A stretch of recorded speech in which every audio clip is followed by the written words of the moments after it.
Que les sujets ne manquent pas en ce mercredi matin. C'est un 2 pour 1, 2 sujets pour le prix d'un avec notre chroniqueur Frédéric Bérard ce matin. Et vous allez voir, il ne manque pas de répartie et d'arguments pour ces sujets. Bonjour Frédéric Bérard. Bonjour Frédéric Tremblay. Cette histoire de livres détruits, brûlés, retirés en Ontario, ça fait énormément réagir. Avec raison.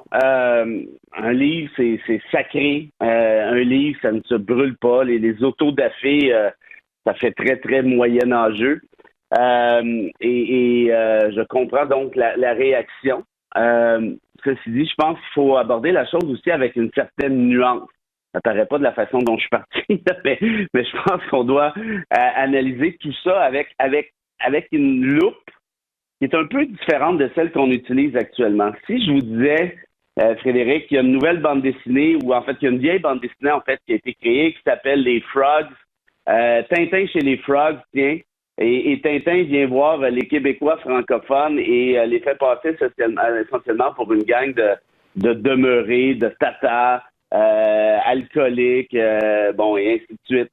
Est-ce qu'on serait à l'aise, nous, Québécois francophones, est-ce que ces livres-là soient encore vénérés dans des écoles primaires, dans les écoles secondaires? Moi, je pense que poser la question, c'est d'y répondre. Ce qui ne veut pas dire que brûler les livres en question est une bonne idée. Au contraire, je me répète. Par contre, il faut être capable de se mettre à la place des gens visés. Et quand on parle de Tintin en Amérique, c'est bourré de préjugés racistes. Quand on parle, et là, c'est pas la même chose, mais Tintin au Congo, c'est ce que j'avais en tête. C'est un peu la même chose. Même Hergé, qu'on adore tous, en tout cas pour la plupart des gens, a dit lui-même qu'il avait été victime de ses propres préjugés à une époque. Donc, est-ce que brûler, c'est la solution? Non. Mais est-ce qu'on peut essayer de comprendre? Moi, je pense que oui. Il y a l'adage qui dit que quand le sage pointe la lune, le con regarde le doigt. Là, je suis en train de me demander si c'est pas ce qu'on est en train de faire, de regarder le doigt en question, c'est-à-dire un truc qui s'est passé il y a déjà 2 ans, qui n'a pas été autorisé par le Conseil autochtone du Canada, par ailleurs. Là, c'est une initiative relativement personnelle d'une dame et quelques autres. Donc, de ce fait-là, regardons plutôt la Lune. Puis la Lune nous dit quoi? C'est qu'il y a une volonté de réconciliation chez les Autochtones. Il faudrait peut-être qu'on embarque dans le train. Là. Mais Frédéric Bérard, est-ce que si on retire l'acte de brûler l'autodafé, est-ce que le geste de retirer, tout de même de mettre à l'index certains livres, est justifiable pour une commission scolaire? Ça, c'est la question qui coûte très cher, Frédéric. On en a parlé, vous et moi. Ça m'embête, ces questions-là, parce que je n'aime pas la censure. Mais c'est certain qu'il y a une question d'éducation aussi. Hein? Tu peux dire, on peut se servir de ces livres-là pour éduquer les gens en disant, regardez, voici ce que sont des préjugés raciaux. Ça ne se fait plus aujourd'hui. On ne veut plus ça. Les Autochtones ne sont pas comme ça, ainsi de suite. Par contre, moi qui ai passé la très majeure partie de mon enfance dans des bibliothèques municipales ou scolaires à Mont-Laurier, où je suis né, j'avais pas un prof à côté de moi pour me dire ça c'est raciste, ça c'est pas vrai, et ainsi de suite. Donc, si ces commissions-là retiraient les pires bouquins d'entre eux, si je peux dire ça comme ça, franchement, je suis pas certain que ce serait une si mauvaise chose. Mais encore là, vous voyez toute l'hésitation que j'ai à me prononcer là-dessus. Là, je trouve ça archi délicat. Parce que c'est vrai, parce qu'on a retiré, il y a des exemples qui sont flagrants, des bandes dessinées, mais il y a d'autres livres qui ont passé sous le couperet et qui nécessitaient pas, mais on en apprend davantage ce matin, des livres qui abordaient plein de questions et qui ont été retirés parce qu'il y a un mot qui était dans le titre, par exemple, ou certains chapitres étaient plus sensibles. C'est là que c'est plus difficile à évaluer. Ça, je suis absolument d'accord avec vous. Rappelez-vous l'histoire l'an dernier là, à l'Université d'Ottawa avec Lieutenant Duval. Je fais un lien avec tout ça là, parce que je pense que ce lien-là existe. Là, on était rendu à penser peut-être retirer des programmes de cours le livre de Dany Laferrière, qu'on connaît tous. En fait, il y en a plusieurs livres de Dany Laferrière, mais notamment un avec le mot en haine dans le titre. Et moi, j'étais horrifié par cette idée-là, parce que je me disais, mais attention, là, retirer des livres de Dany Laferrière, qui est peut-être le plus grand ambassadeur de la lutte antiraciste, retirer les bouquins de ce gars-là ne va pas très clairement favoriser la lutte antiraciste. C'est le contraire qui va se créer. Là. Ça me semble d'une évidence. Or, dans ce cas-ci, c'est là qui est encore plus problématique, parce que qui joue au censeur? Et je pense, par exemple, au livre d'André Noël, c'est un roman pour enfants, je pense que c'est Trafic chez les Hurons ou un truc comme ça, où Noël, que je connais bien par ailleurs, dénonçait le racisme envers les Autochtones.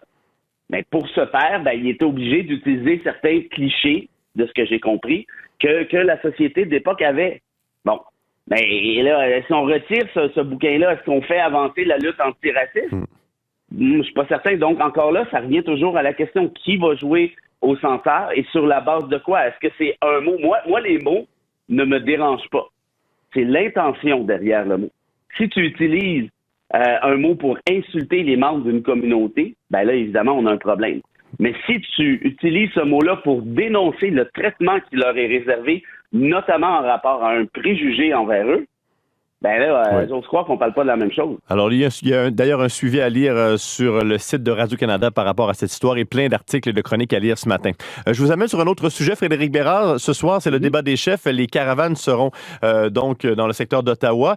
Parlant de caravanes, certaines ont été la cible de manifestants assez agressifs et surtout celle du Parti libéral Justin Trudeau. Lorsqu'on voit des manifestants, c'est une chose. Lorsqu'on voit des personnes agressives, même lancer des pierres à des chefs de parti, on est rendu où maintenant? Moi, ça fait déjà un bout de temps, je le dis. Pour moi, la pandémie a révélé un truc d'une tristesse assez inouïe, Frédéric, c'est celui-ci. C'est l'espèce de rupture du lien rationnel. Et quand il n'y a plus de lien rationnel, ta démocratie est fondée sur rien, essentiellement, sur des croyances, sur des sentiments, notamment, par exemple, de la frustration. Et là, ce qui arrive actuellement à Trudeau, puis ça pourrait, qui est un peu la tête de turc, c'est lui qui a déclenché l'élection, c'est lui qui est au pouvoir, c'est lui qui a tenté de gérer du mieux qu'il pouvait la pandémie. Donc, clairement que ça devient une cible facile. Mais c'est aussi le constat on doit aussi faire le constat que cette démocratie-là, je me répète, ne tient à pratiquement plus à rien. Tout est permis. Ces gens-là refusent l'autorité du code criminel. Lancer des roches à quelqu'un, c'est un voie de fait. C'est très, très grave. Premièrement, vous pouvez le tuer. Vous pouvez aussi le blesser sérieusement ou moins sérieusement. Et dans tous les cas, c'est un voie de fait minimalement. Le simple fait de lancer la roche. Donc, est-ce qu'on est rendu dans une société où on minimise ce genre de trucs? Parce qu'on les entendait, les manifestants disaient « j'exerce ma liberté d'expression, on vit en démocratie ». Il y a un sacré bout, là, il y a un tarot qui a lâché, là, ça marche plus, là. Lancer des roches à un politicien au nom de la liberté d'expression, ça va plus dans le coco, là. Et c'est là que ça devient dangereux, parce que tout ça est en train, je pense, de s'affaisser. On pensait qu'avec la levée de certaines mesures sanitaires, ça irait un peu mieux. Les gens sortent, font autre chose que passer leur soirée dans le sous-sol devant Facebook et leur chambre d'écho. Mais de toute évidence, il en reste encore pas mal. Et malheureusement, plusieurs politiciens, Frédéric, exploitent justement cette faille-là. Les politiciens les plus populistes, qu'on ne nommera pas parce qu'ils s'appellent Maxime Bernier et Éric Duhaime, vont dans ce sens-là, sans encourager la violence, évidemment. Là, on leur prêtera pas ces intentions-là, mais encourage quand même cette espèce de mouvement-là qui est toujours à une seconde de déraper. Mais ce soir, donc, il y aura un vrai geste de démocratie avec un débat des chefs qui sera sur nos ondes et sur les ondes de différentes plateformes dès 20h. Frédéric Bérard, merci beaucoup pour cette chronique. On vous reparle sans faute la semaine prochaine. Sans faute, je vais être là. Quand vous téléphonez, je réponds. On le sait. Merci beaucoup. Bye-bye. Salut.